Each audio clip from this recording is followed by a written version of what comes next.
Today we have the privilege of having Dr. Brad Birzer give us 2 lectures on the meaning of liberty and the American founding. Brad has been lecturing with our programs since 1996 or 5. I can never, it's either 5 or 6. 5 or 6. He holds the Russell Kirk Chair in History and American Studies at the Hillsdale College in Hillsdale, Michigan. He's also the author of American Cicero, The Life of Charles Carroll, which he's going to talk about some today. J.R.R. Tolkien's Sanctifying Myth, which we also happen to have copies of. And also the Augustinian Life and Mind of Christopher Dawson. All of which have originated in programs done here. So that's right. That's kind of fun. He's also doing a new biography right now of Russell Kirk, which should be coming out. I'm not sure. Yeah. We're not sure. Hopefully it'll be done in a year, but it won't come out in a year. Okay. Well, hurry up. Yeah, thanks. He's also was the editor of The American Democrat and Other Political Writings by James Fenimore Cooper, and co-author of the Encyclopedia of the American West in 2002. In addition to that, he's chairman of our Board of Academic Advisors and a member of our Board of Trustees. He's a board member of Ave Maria's Sapientia Press. And he also was named by C-SPAN as one of the top 25 teachers of American history in the United States. Oh, wow. Other than that, he's okay. We like him. So now... What about the 190,000 articles? What was that? 190,000 articles. He's also the co-editor of our blog, The Imaginative Conservative. Which has... We were working on the wording of this last night, how to say it. All day. So we've had over 50,000 visits to our site, and our articles have been read over 190,000 times. There you go. Yeah, so that's hard to say. Go to imaginateconservative.org. You'll see that. And our other blog for the center here is the Center for the American Republic. I don't know if it's .org. I don't remember. If you Google it, it comes up. So we have 2 sites. This is your site. Yes. But so we have first lecture, and then we have a break. Yeah. So there'll be a chance to get water or whatever. And then the second lecture, and then we're done for the year. Yeah. So thanks for really 2 parts of 1 lecture. Are you gonna thanks. All right. Well, good afternoon, everyone. I'm very glad to be here. It was when I left yesterday. It was a long journey. It took from the time I left my house till I got here. It was about 11 hours, but it was good. And it was 41 degrees when I left Michigan, so a little bit different here. So my poor wife, back with our kids. Actually, it's beautiful fall right now. Well, today, for this afternoon, for these 2 talks, I'm interested, and I told Winston that I'd like to spend the whole time, and of course we can't just look at this one word, but I want to look at the idea of liberty and the American founding and what that means for each one of us in this room. And there are things, of course, that we see when we look at this time period of the American founding that are going to be very specific to it, but also there are things that really relate to humanity at large. If we look to the American founding, especially if we look at the time period from about 1763 up until, and scholars always debate, I think everyone's pretty clear that the founding starts around 1763, but it's much more difficult to say when it ends. I generally like to think around 1793, 1794. There are a number of things that happen, maybe we could talk about at some point, that seem to kind of end that. But certainly within that 30-year time span, there are a lot of just amazing things going on. Everything that you might find in terms of human tragedy, human sorrow, human struggle, human success. Clearly the founding is flawed in many ways, as we would expect, because it's made by flawed men. We know that there's going to be a war almost 100 years later to settle some of the things that had not been settled and could have been settled during the American founding. We know that there are problems with the Constitution. The fact that we're still, in this day, here we are in 2011, still debating, maybe not as much as we should, but the notion of what a just war is. Does the president have the right to send in troops without an actual declaration of war from Congress? These are serious, serious issues that need to be addressed, and of course they date back to this time period. We have to look back to a period in terms of legitimacy. But having said all of that, I also want to praise the time period, and I want to praise the men and the women who were involved in this time period. It is very rare in history, it's very rare, any single time period in history, to see a group of individuals come together, not only with the kind of willpower that these men and women brought to the public arena, but the determination to carry out what they thought to be true. This is a very difficult thing. Revolutions rarely end well anywhere. Doesn't matter if we're talking about them in the middle of Africa or in China, or if we're talking about them in North or South America. Revolutions almost always end horribly. They almost always end with the overthrow of an existing society. They almost always end in some kind of immediate civil war, vast bloodshed, sometimes bordering on genocide, and they almost always end in extreme economic instability.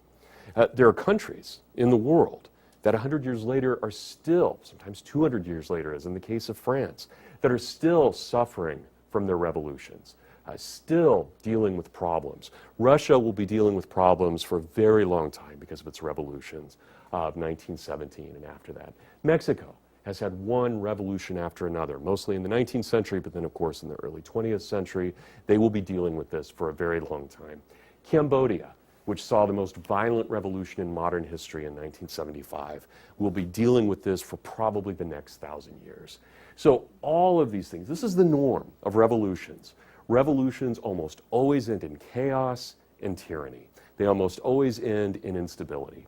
So it is so rare to look at a revolution and to see that it actually doesn't end in mass executions. When we think of someone like George Washington or Thomas Jefferson, no matter how radical, when we think about a John Adams or even a Thomas Paine, perhaps the most radicalized member of the American founding period, we don't think of the guillotine. We don't think of 50,000 peasants being executed because they're religious. We don't think of priests being lined up on bridges and mowed down. This is not our image of our American Revolution. Now, there's violence, to be sure, and sometimes it's intensely personal, but it's never on the same kind of scale that we see elsewhere. We don't have massive economic problems after the American Revolution. There are problems. One state's trying to tax another state for importing its goods. Michigan still does that every time I try and get something from Amazon. This hasn't changed. They're still trying to tax these kinds of things. But I haven't taken out my AK-47 either to try and respond to this from the state of Michigan. There are things that we see in the American Revolution that end really in greatness. And I would say, no matter what we think about the revolution itself, the kinds of laws that we have coming immediately after the revolution, laws such as the Northwest Ordinance, which we'll talk about later, which really attempt to clarify the nature of man. These are incredible. Again, we see nothing like this elsewhere in the modern world. So the point I want to make is, no matter how much we're talking about fallen men and women in a fallen world, we also see that there are things that are unique to the American experience. And those things that come out of it are what I would consider to be a trajectory towards a fulfillment of the dignity of the human person. That is, when we think about a Robespierre, we think about bloodshed. When we think about a George Washington, we can envision a society in which each person ultimately, not immediately, but ultimately will be guaranteed certain rights, certain things that identify that person as a rights bearer merely by being human. And that's, again, this is astounding to see this. So to this day, not that there aren't problems in certain areas in America, but every person who is a U.S. citizen is bound by certain rights and certain duties, and there is an equality before the law. Has it come without struggle? Of course not. Have many of us in this room seen these kinds of struggles in our own lifetime? Absolutely. But the trajectory was set. The path was made very clear at the time of the founding that we would move in this direction. And again, no matter what our faults and failings, and we could have a litany of all of our faults and failings, everything from the way we waged war in the War of 1812, up to all the Indian removals, to the internment of Japanese Americans in World War II, to the violations of citizens of black origin, of African origin. We can name these. There is a huge litany, and we're guilty of every one of them. There's no question about that. But at the same time, whereas most peoples are guilty of those things, very few peoples can, next to that, say, we've also accomplished this and this. Again, not without struggle.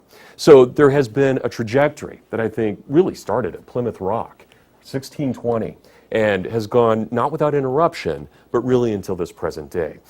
There's a happy narrative to it. There's a negative narrative to it as well, but I think there's also something that's quite strong. So I want to start by looking at one of the most important figures of the American founding, a man that very few of us remember today. There aren't colleges named after him. There are very few programs, even at colleges, named after him. He doesn't have a dollar bill. He ends his life actually in prison, even though he had been in the Supreme Court. A man by the name of James Wilson, very, very interesting figure, who immigrated from Scotland in the 1760s, represented Pennsylvania during much of the 1760s and 1770s, and is one of only 6 men who signed both the Declaration and the Constitution. Now that's telling in and of itself. The fact that in 1776 we have a whole group of men who are not present in 1787 with the writing of the Constitution. Now, this is a large time period, and we're certainly talking about a large group of men, no women involved in any of the signings, but certainly a large group of men over this time period. But Wilson is one of the 6 to sign both. So I think we need to take stock of him, give him some credit for being one of the most important figures of his day and age. He's also probably one of the 3 most formally educated of the American founders, at least of that generation. And by formally educated, I mean he actually had a university degree, which was fairly common among the founders, but he even studied abroad, brought with him degrees beyond what we would consider now a bachelor's degree. Very interesting figure. In 1791, now notice the date, 1791, only 4 years after the Constitution had been written, 3 years after it had been ratified, and the same year that the Bill of Rights will be amended. So this is a very important year, 1791. We're still essentially within the revolutionary generation. James Wilson is asked to give a semester's long worth of lectures at what's now the University of Pennsylvania at UPenn. And he gives these lectures all based on the idea of what the revolution was about. So here he is, a man who had signed both the Declaration. He's an immigrant. He had signed both the Declaration and the Constitution. And as early as 1791, when almost everyone is still alive who had participated and survived the revolution, he is giving a series of lectures about what this meant. And I'm sure, Winston, you have the 2 volumes set here. In fact, it's probably behind me somewhere, of his collected works, which you can find online for free, by the way, at libertyfund.org. They have all of these in beautiful PDF format. I want to only look at one of his lectures that he gave just one night, again, at UPenn, Philadelphia. And it's his lecture on the meaning of natural right and what natural rights are, which was almost as contentious in his day and age as it is today, to try and figure out what these rights are. And so I'm going to read from him, from this lecture, which I think is a brilliant lecture in all kinds of ways. It's one of the reasons he gets appointed to the Supreme Court. But I want us to think about a number of words today. Part of this lecture, the title, we're looking at the idea of liberty. And we need to think about what liberty means. What is freedom? What is liberty? They're not quite the same thing, but they're close. But we also need to think about, during this lecture, during this afternoon, what does it mean to have a right? What does it mean to bear a right? What does it mean to carry a right? And again, they're related, but they're not synonymous. Liberty in the ancient sense, and it's gone through a number of permutations in terms of its definition, liberty in the ancient sense, as the Greeks understood it, really the first to use a concept of liberty. The word had existed prior to the Greeks. We can find it in Samaria. But when the Greeks adopt the word liberty, what they mean by it is not at all what we think of liberty in any kind of modern sense. Liberty meant the right of a community to determine its own governance. That's all it meant. It didn't mean that there were individual rights. Some of the Greeks had rights within their own communities, many didn't. But all Greeks believed they had the liberty to choose their own form of government. It was one of the things that distinguished them from all other peoples. And so we find early on a very classic divide between the Occident, the West, and the Orient, the East. And it actually had nothing to do with bloodlines. It had nothing to do with race. not even really much to do with ethnicity, though it did have to do with culture and language. The argument was that the peoples of the Occident, of the West, were free because they could choose their own form of government. Now, that government may be a dual monarchy. It may be a kind of quasi-democracy. It may be a republic. It may be a landed aristocracy. There are different ways that these communities can decide, but they believe that as a community they had the right to do that. In opposition, and this is a huge step forward in terms of social thought, this is in opposition to the Orient. And of course, the Orient meant everything where Turkey is and all the way east. The Orient meant specifically peoples who do not have the right to govern themselves because their leader is a god king, he is divine in some way, and he can choose for his own citizens how those peoples should be treated. They're not citizens, in fact. There can't be. So you have this god king, and everyone under him is like cattle. They're corn. They can be used in any way that the ruler sees fit. Whereas in almost all of the Greek city-states, about 150 of them, this wasn't possible. There was slavery, there were other kinds of abuses of individual freedoms and individual rights, but they believed very strongly that as communities, they had the right to govern themselves. And then there's the barbarian land, which is kind of mythical, and it can be Atlantis, which is the land of the gods, or it could be the happy, blessed isles, or it could be Europa, all of these things which were somewhat mythical in the minds of the Greeks. But this is how they saw it. So liberty in the ancient world, its best definition, is essentially a self-governed community, a community being able to determine its own form of governance. This changes dramatically. By the time we move to a man who almost certainly had some form of liberal education, he quotes the Stoics constantly, St. Paul. By the time we get to St. Paul in Galatians has a very different definition of what liberty is. As St. Paul says, liberty, and it now becomes very individual, as very different from the idea of the covenant of the Old Testament. 10 Commandments, of course, didn't apply to a person. They applied to the persons within a community. Now we're seeing something different in the New Testament. And Paul's definition of liberty is the right to do what is right. And it's an individual understanding. It's not the right to do wrong. It is the freedom to be given to the person to choose the right thing to do. So freedom is not license. It's not I choose between this product or that product. It's not even a choice really in Paul's sense of choosing right or wrong. Freedom exists to choose right. This is what it's for. Now that implies that there has to be a choice to choose wrong as well, but this isn't how Paul puts it. He puts it in the sense of it is the right to choose what is right. And that, and I'll just call this the Christian, whether we're talking Orthodox, Catholic, or Protestant, this really becomes the standard definition of what liberty is really up until 18th century France. It's changing a little bit before then, but essentially up until the Enlightenment of Europe in the 18th century, this is the norm.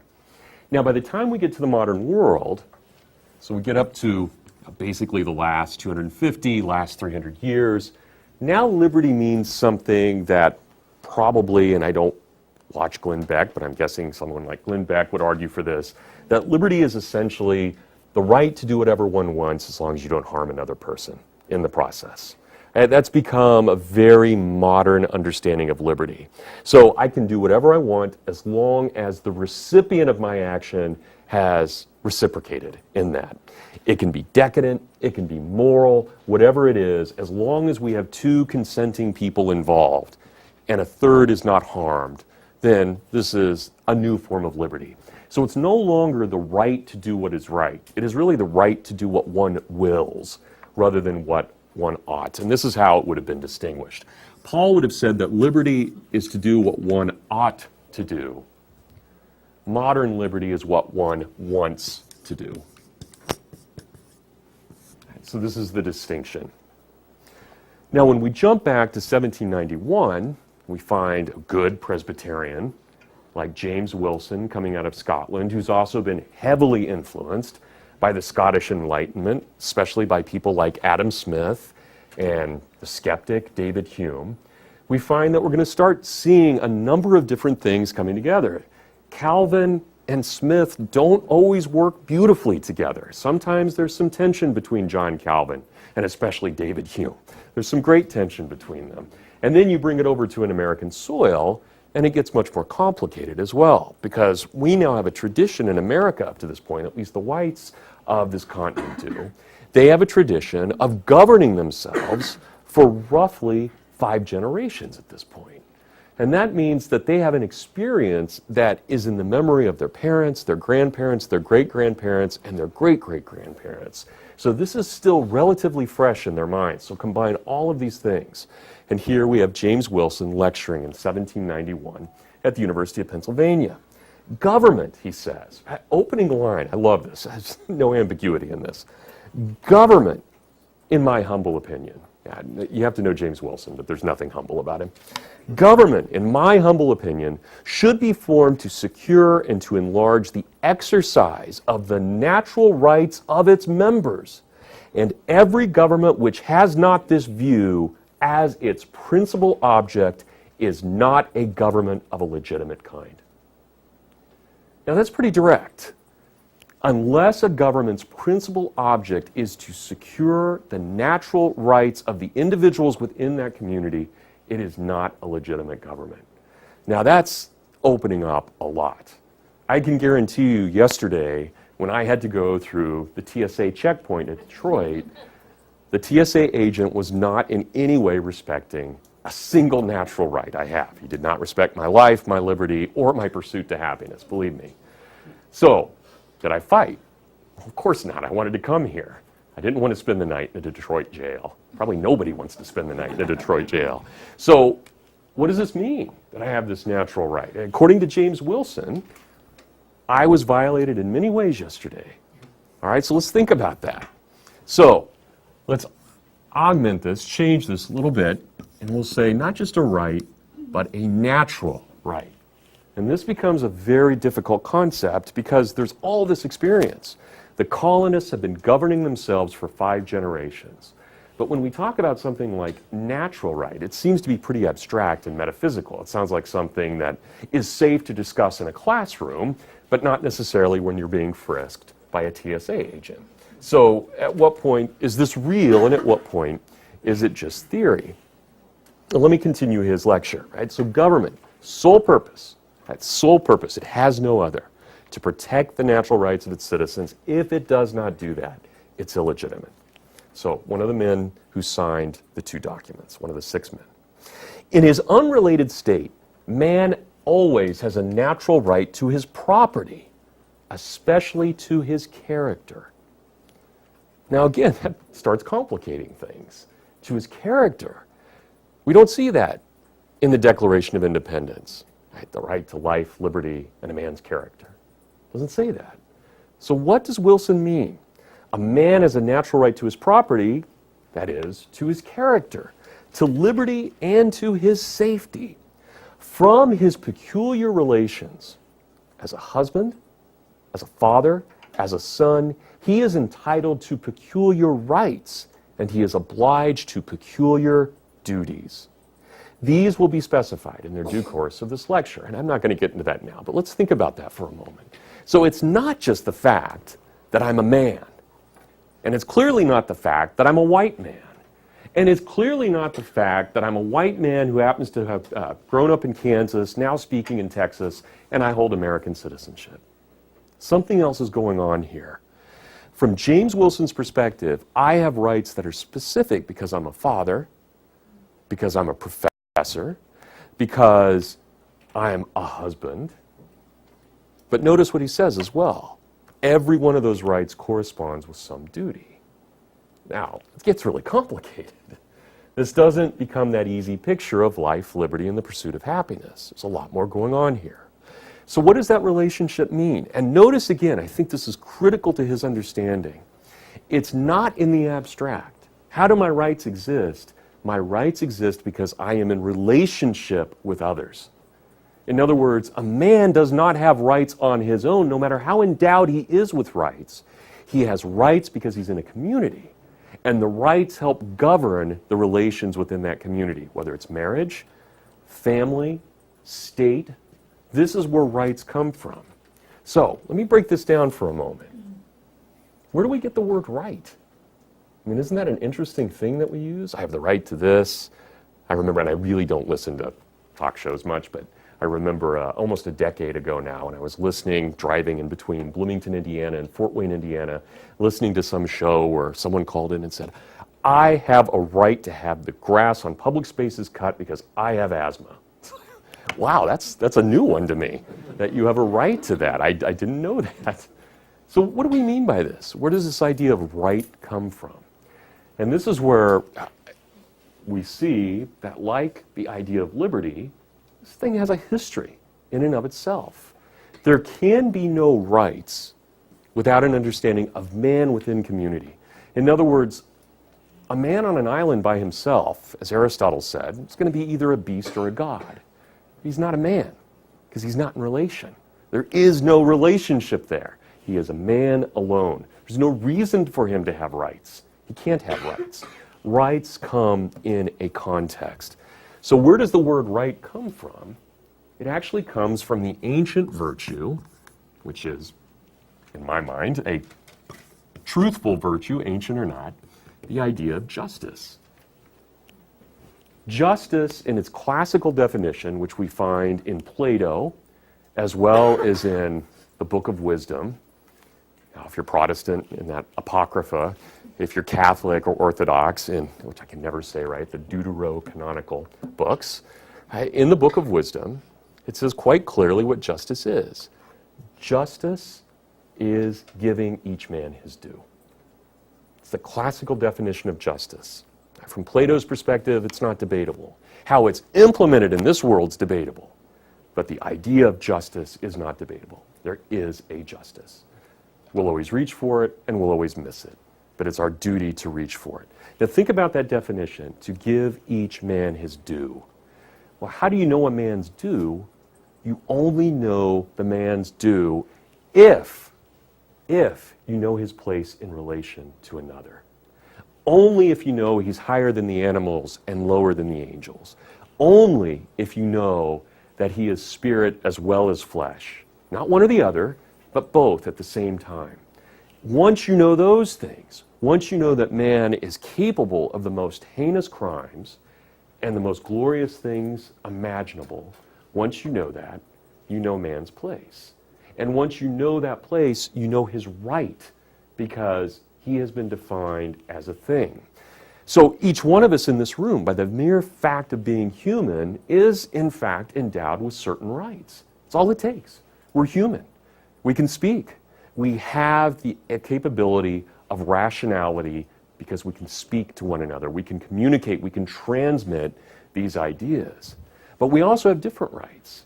As someone who hasn't attained an age to drink or an age to go to war, someone who hasn't attained an age to do this or that, or the fact that I'm in this profession, or that I've chosen the married life, or that I haven't chosen that. Within these things, there are also rights and duties. And now I'll take us back to what Wilson said. Remember what our real natural right is. It's our right to property. And we typically distort that. We think property, that means, wow, I've got a huge collection of this or that. I'm sure you've all seen the obnoxious bumper stickers, he who dies with the most toys wins. That's just the opposite of what these men were talking about. Property, yes, can be about the accumulation of stuff and lots of stuff. But when the founders talk about property, when they say we have the right to life, liberty, and the pursuit of happiness, or the right to life, liberty, and property, they're saying the same thing. You have the right to govern yourself. And in fact, you don't just have a right, you have a duty. No one knows you like you know you. And this is why Wilson says, what is property? Well, the highest form of property is character. This is the highest form of property. How do I project myself? In what way am I decorous or indecorous? In what way do I speak to another? Manners are not about the self. Manners are about the other. The reason you're mannered to someone is because you're showing respect to them. And this is what Wilson is saying. Only you can control that ultimately. This is governance of self. And so our property is not just what we own. That's fine. It's got to be an extension of it. This is my lecture. Even though I'm working with Winston, ultimately this is my lecture. What I say here, right or wrong, it's my property. Now, it's being taped, you're listening to it, you're perceiving it in different ways, you can ask me questions and poke holes in it, but ultimately it's my property. But Winston had to lend me a couple of books because I forgot them. Some of them I just didn't want to carry through the TSA. One was confiscated in my de Tocqueville. That TSA agent was ruthless.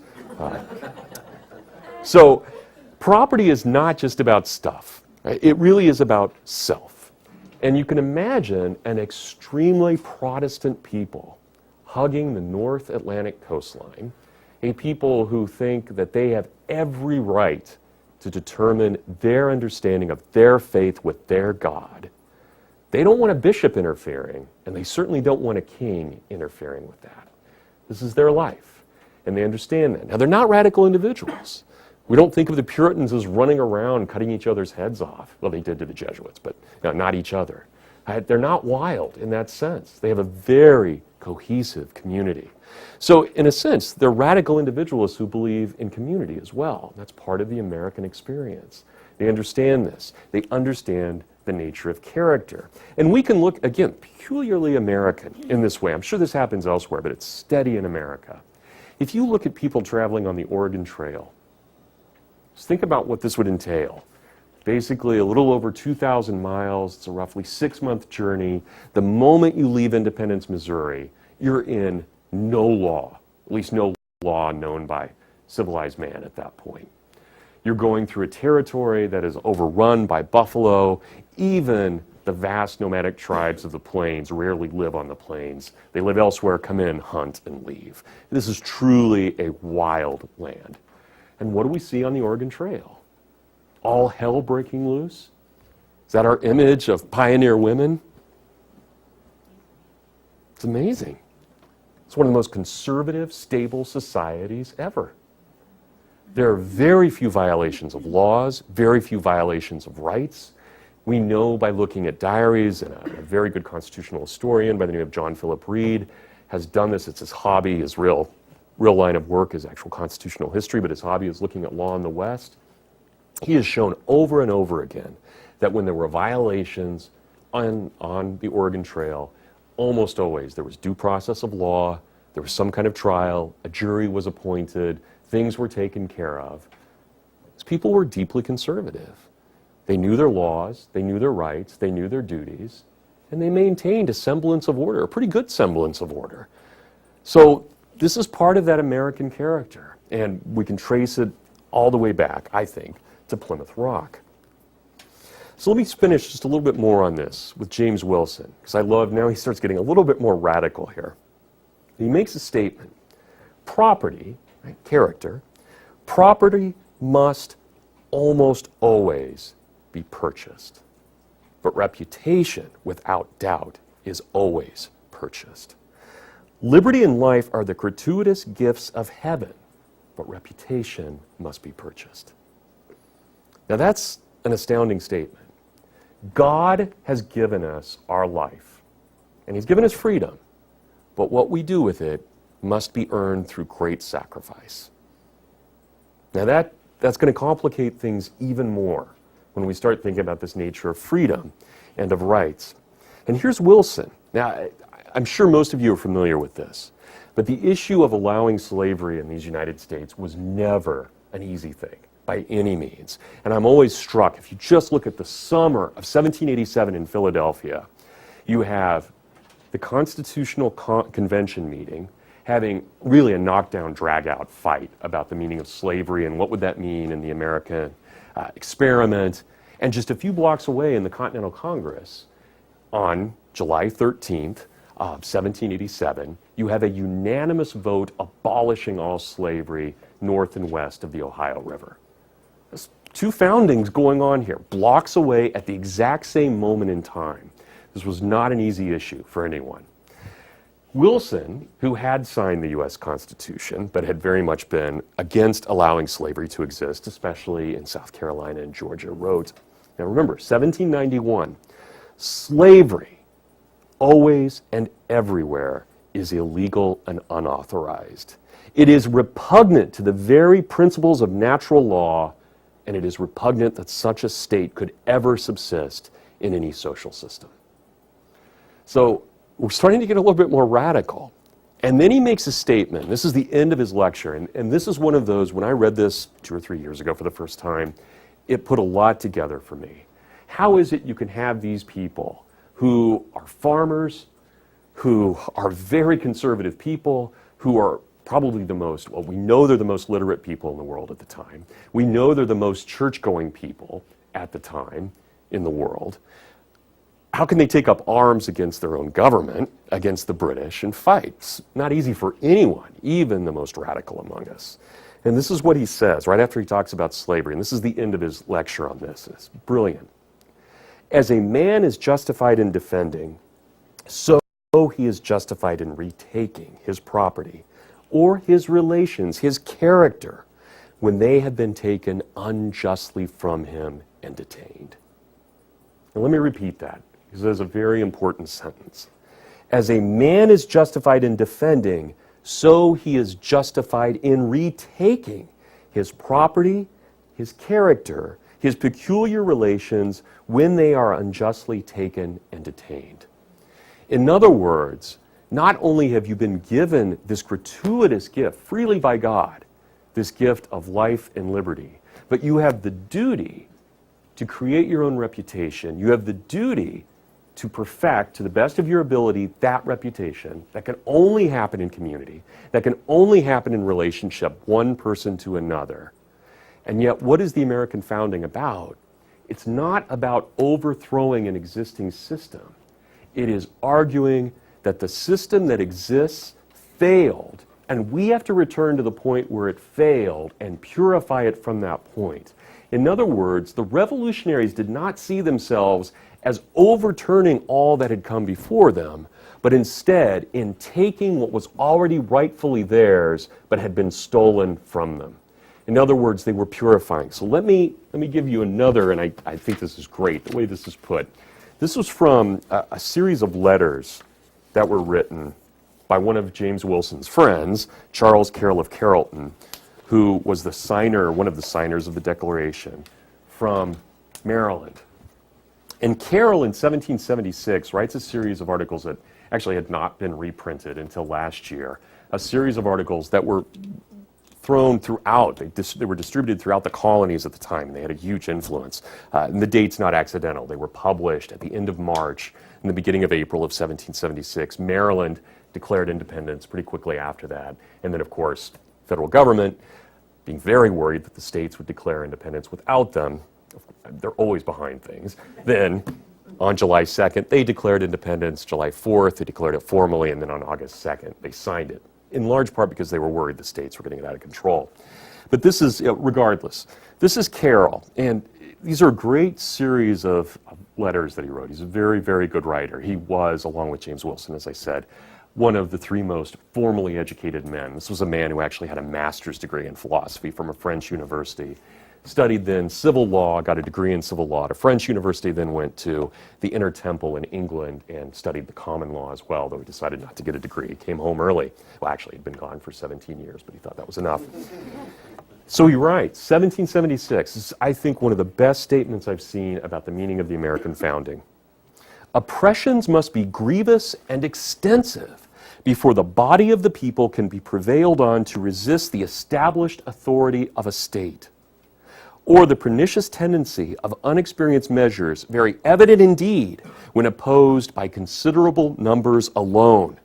This proneness of mankind to obey the settled government is productive of many benefits in a society. It generally restrains the violence of factions, it prevents civil wars and frequent revolutions. It can be, however, very destructive to the Commonwealth than any grievances that are real or pretended, which might otherwise have given birth to them.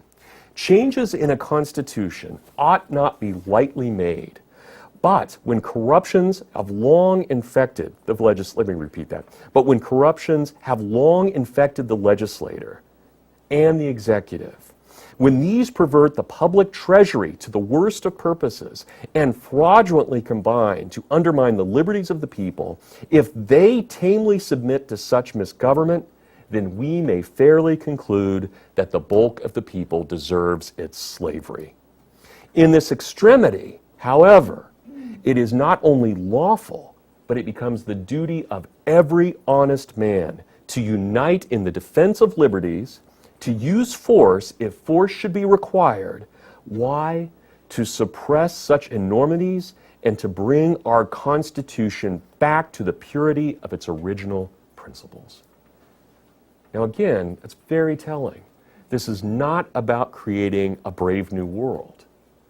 Carroll says quite specifically, only after these grievances have been challenged legally and openly, and only after they have been sustained time and time again, do we have the right to oppose it. And then only at its extremity do we have the right to oppose it with force. But when we oppose a government with force, it can be only for one purpose: never to create what we think ought to be true, but only to return to the origin of the government in the first place, to the origin of that society, and to reform and purify what has been corrupted. And this reminds me very much, for those of you who've read C.S. Lewis's theology, is this wonderful statement. Lewis says, it's never enough merely to confess a sin because you've done nothing. All you've done is admit you have a problem. Lewis says, every sin can only be rectified by going back to the origin, because all sin is a good perverted. So you have to go back to the origin, where you went wrong. You have to follow your path back. You have to look at that origin point of where you should have gone the right way and instead went the wrong way, and you start over from that point. It's the only way you can ever really undo sin, Lewis says. And the same thing is true, because this is a very Western thought, the same thing is true in what we see here in Carroll and in Wilson.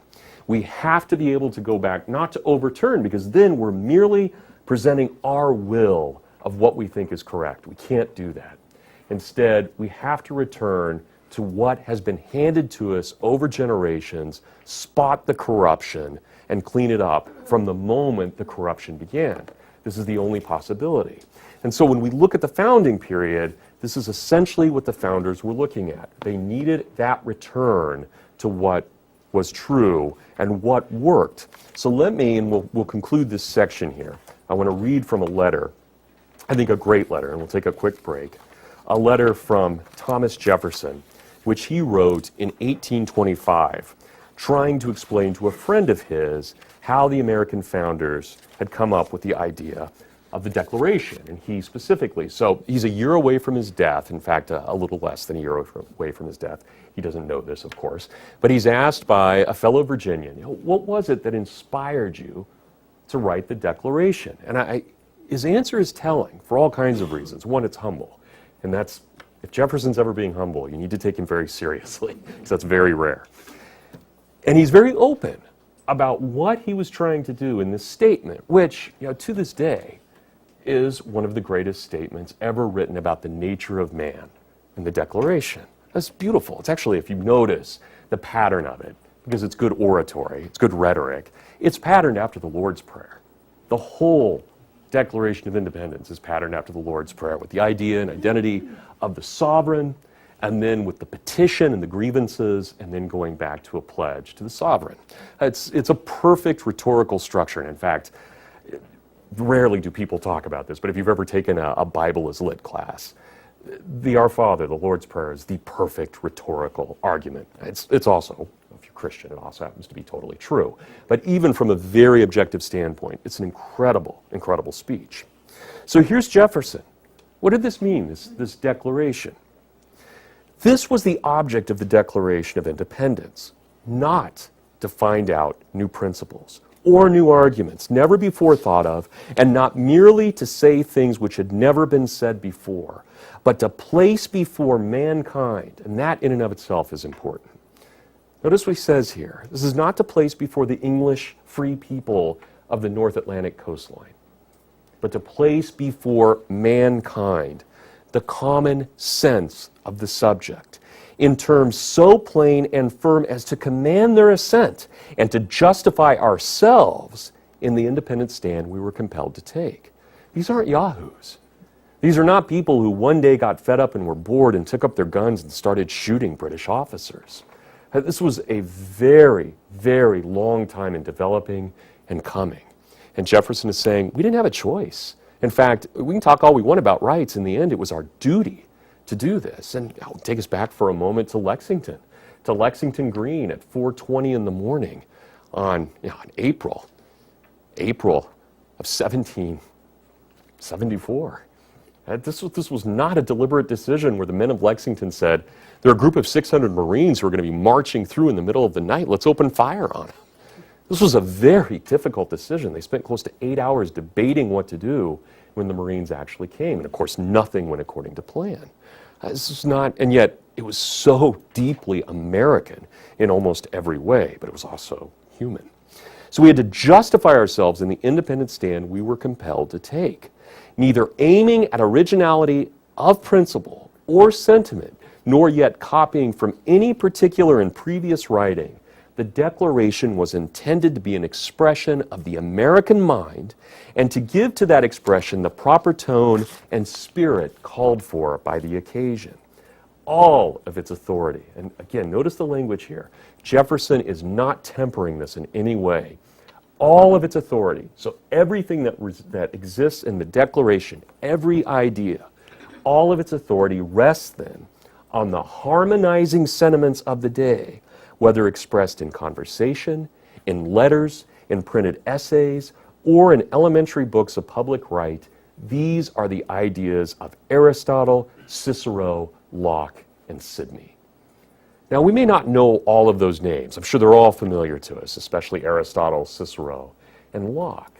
But notice what he does there. Jefferson doesn't say, I, the great and brilliant Virginian, I, the founder of the University of Virginia, I, the author of the Notes on the State of Virginia, I came up with this idea of natural rights. In fact, if he had done so, it would be an absurdity. It would contradict his entire argument. The only way these can be rights is if they exist in a structure and an authority beyond man. They have to. It's not possible for them not to. And yet at the same time, they also can only be known in community. It's the only way we can know these things. A man alone, as Aristotle said, is a beast or a god. But he's not a man because there are no relations, and the relations matter. Let me read one last quote here. Actually, two last, because I think this is so great. We'll call it a break for about 10 minutes. John Adams, who is remembered as kind of that stodgy guy from Massachusetts, was in fact one of the most intellectual, and there's no one in the American experience of his time who wrote as much as Adams did. He's never quite the stylist that Jefferson was, so we don't remember him as well, but he wrote book after book. He was a very well-published, well-respected author, not only here, but abroad as well. As early as 1765, it was very, very rare, he had been arguing for full independence from Britain at that point. You're not going to see arguments like that generally until 1776. Even when the fighting breaks out in 1774, no one thinks we're going to declare independence. It takes 2 years of intense fighting and disagreement for that to happen. So Adams is saying this as early as 1765, and in 1774 he records, what are my ideas? He says, well, they're not my ideas. What does it mean to believe in these principles? These principles are the principles of Aristotle and Plato, of Livy and Cicero, of Sidney, of Harrington and Locke. These are the principles of nature and of eternal reason herself. This is from God. This is not from man. This is from God as understood through the experience and history of man. But it is not from man. It is only through man's experience that he knows what is transcendent. And I'll finish with this. This was found in the cover of an anti-federalist, a man who opposed the Constitution, something he wrote in his diary. It's just beautiful.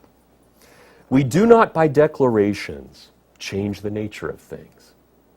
Now, think about that for a moment. What an absurdity.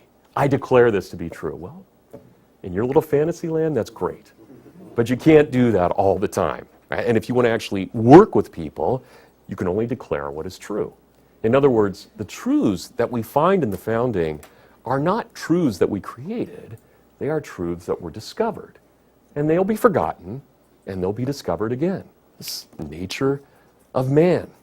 So we do not by declarations change the nature of things or create new truths, but we give existence, or at least we establish in the minds of the people, truths and principles which they might never have thought of or might soon forget. If a nation means any of its systems, religious or political, to have any duration, it ought to recognize these principles and write them in the front of every book. It's a nice reminder. It's, of course, what we're doing here today.